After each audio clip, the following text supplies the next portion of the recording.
मस्त अशी फ्लावर आणि हिरव्या वाटाण्याची सुकी भाजी तयार झाली आहे. नमस्कार मंडळी, कशी आहात सर्वजण? मजेत ना? मी अश्विनी तुमचं मनापासून स्वागत करते. मी आज तुमच्याबरोबर फ्लावर आणि वाटाण्याची सुकी भाजीची रेसिपी शेअर करणार आहे. सगळ्यात आधी आपण फ्लावर, हिरवा वाटाणा, एक टोमॅटो, एक छोटा कांदा आणि एक बटाटा, कोथिंबीर हे सगळं स्वच्छ धुवून घेऊ आणि थोडंसं पाणी गरम करायला ठेवू. साईड बाय साईड आता मी इथे फ्लावर स्वच्छ करून घेत आहे. फ्लावर व्यवस्थित चेक करत बारीक असा कापून घ्यायचा किंवा त्याचे छोटे छोटे तुकडे करून घ्यायचे. हे जास्त मोठे पण नको आणि जास्त छोटे पण नको. तुम्ही इथे बघू शकता मी कसे केलेले आहेत. हे व्यवस्थित चेक करून घ्यायचं. आता पाणी थोडं गरम झालं आहे.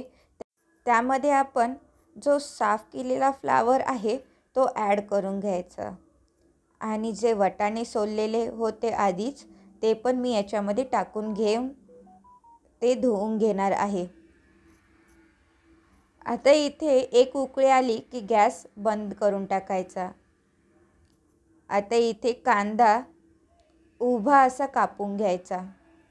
फ्लावर स्वच्छ धुवून घ्यायचा कारण की याच्यावर खूप सारे पेस्टिसाइड्स वापरलेले असतात, म्हणून मी नेहमी फ्लावर हा गरम पाण्यामध्ये धुवून घेते. तसंच आपल्याला जसं कांदा आपण उभा कापून घेतला आहे त्याच पद्धतीने टोमॅटोसुद्धा उभाच कापून घ्यायचा आहे आणि बटाटासुद्धा आपल्याला सेम स्लाईसमध्ये कापून घ्यायचं आहे. त्यामुळे बटाटा शिजायला जास्त वेळ घेणार नाही. चला तर मग आता लागणारे मसाले बघूया. यासाठी मी लाल मिरची पावडर, धना पावडर, गरम मसाला, हळदी पावडर, मोहरी आणि जिरे यांचा वापर केला आहे. सगळ्यात आधी कढई गरम झाल्यावर त्याच्यामध्ये तेल टाकलेलं आहे. आता थोडीशी मोहरी टाकून ते व्यवस्थित तडतडून घ्या. आता याच्यामध्ये थोडासा कढीपत्ता टाकून घेऊन थोडी जिरे टाकायचे आणि हे व्यवस्थित तडतडल्यावर आपण याच्यामध्ये जे अद्रक लसूणची पेस्ट बनवलेली असते ती टाकून घ्यायची. आता हे मिक्स करून याच्यामध्ये जो उभा कापून घेतलेला कांदा आहे तो टाकून व्यवस्थित परतवून घ्यायचा. आता हा कांद्याचा कलर जोपर्यंत चेंज होत नाही तोपर्यंत आपल्याला हा कांदा परतवून घ्यायचा आहे. याला जेव्हा लालसर कलर येईल तेव्हा आपल्याला ह्याच्यामध्ये टोमॅटो आणि बटाटा टाकायचा आहे. आता माझा कांद्याचा कलर बदलला आहे तेव्हा मी त्याच्यामध्ये टोमॅटो टाकून घेत आहे आणि लगेचच बटाटा पण टाकून घेऊन व्यवस्थित हे मिक्स करायचं आहे. आता हे 2 ते 3 मिनटं चांगलं मिक्स करा आणि हे थोड्या वेळ शिजू द्या. आता माझं हे थोडंसं शिजलेलं आहे तर याच्यामध्ये जे आपले मसाले आहेत ते टाकून घेऊ. लाल मिरची पावडर, धना पावडर मी थोडी जास्तच वापरते. त्याच्यानंतरून इथे गरम मसाला थोडा कमीच वापरा. हळद पावडर आणि चवीनुसार मीठ. आता हे मसाले पूर्ण परतवून घेऊन मिक्स करा.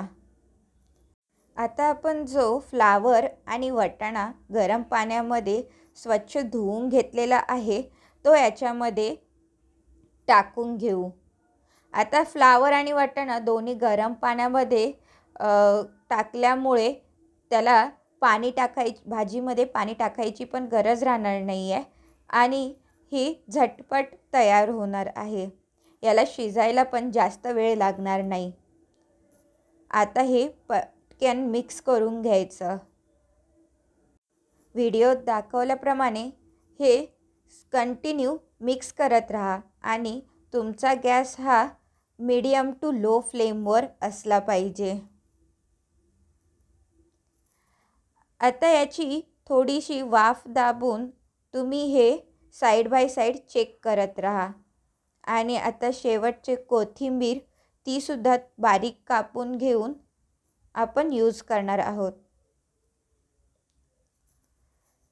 साईड बाय साईड आपली भाजी चेक करत राहा, मिक्स करत राहा आणि वाफ दाबत राहा.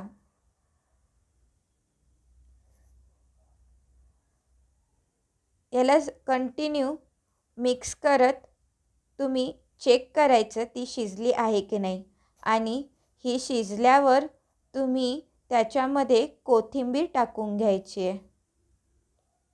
आता माझी भाजी इथे शिजली गेली आहे, तर मी त्याच्यावर कोथिंबीर टाकून मिक्स करून घेणार आहे. तुम्ही इथे बघू शकता किती मस्त अशी भाजी तयार झाली आहे. तर इथे टोमॅटो ऑप्शनल आहे, तुम्हाला टाकायचा असेल तर तुम्ही टाकायचा, नाही तर नाही टाकलं तरी पण चालेल, पण टोमॅटोने पण टेस्ट खूप छान येते. चला तर माझी भाजी तयार झाली आहे, मी सर्व करून घेत आहे. व्हिडिओ आवडला असेल तर like and share and subscribe. Thank you for watching this video. Bye.